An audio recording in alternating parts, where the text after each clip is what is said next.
Okay, so may dumating sa shop natin. Ngayon makakapagtuloy na tayo sa ating ginagawa. Eto, may dumating na yung ating genuine parts. Siyempre, kung hindi ito gagamitin ko, kung walang stock na ito, hindi mo na ako gagawa or hindi ko muna tatapusin ito. Dahil, genuine nga eh. Ayaw natin gumamit ng ibang brand na ganito. Ayun. So, double check natin. Genuine OPT. Ayan. So, kitang-kita yung pagka-legit niya, no? Yung pagka-genuine niya. Siyempre, ang gumawa nito, Toshiba.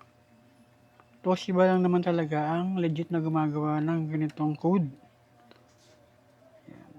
Noon pa man, maski noon pa man hanggang ngayon, Toshiba lang talaga ang trusted na gumagawa nito.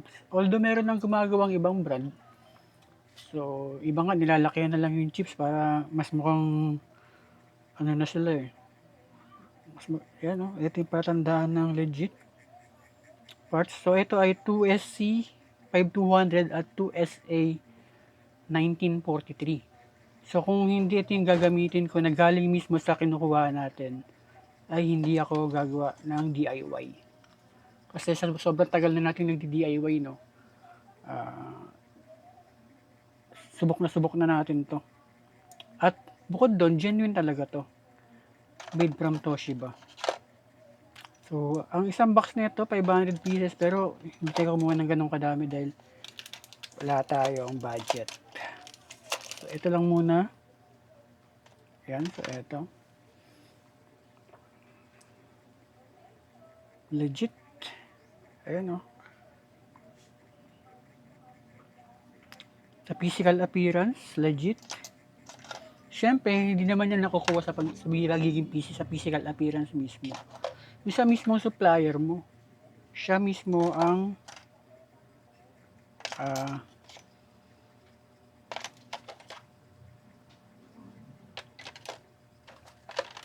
ito pala. Sa ilalim pala yung 1940. Tataka ako bakit puro 5200 yung nakikita ko. Yung pala, double ano pala siya. Double tray yun sa ilalim. Isa natin yung isa. Ayan. So, ang mga legit kasi, so sa mga sa mga talagang audio enthusiast, ipagkakaiba yan, yung peke. Kasi meron na rin kasing peking matitibay, yung kaya nang sumabay sa mga genuine. So, nagkakaiba na lang sila sa audio quality. Yung sa tunog ba, yung sa sound quality. Pero hindi mo naman napapansin nyo kung gusto mo lang naman gumawa ng amplifier para tumunog lang.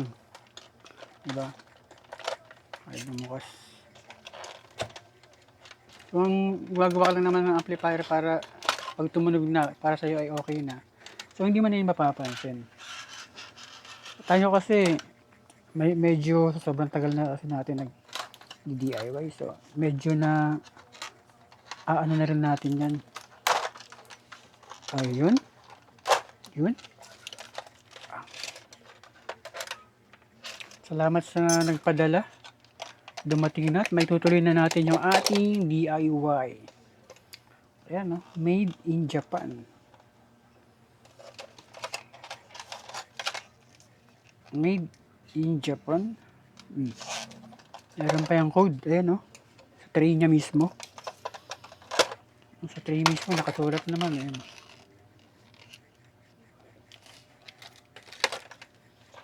Legit parts. Alright. Okay, so ito yung ginagamit ko sa DIY ko, yung mga 2SC na 5200. Ayan. So, isa lang pinagkukuha na natin nito.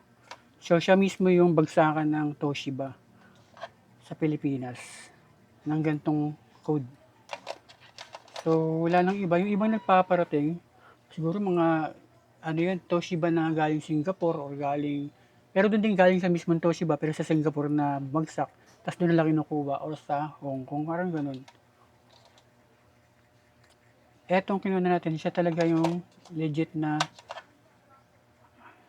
laglagan nitong Toshiba sa Philippines. Yung gantong code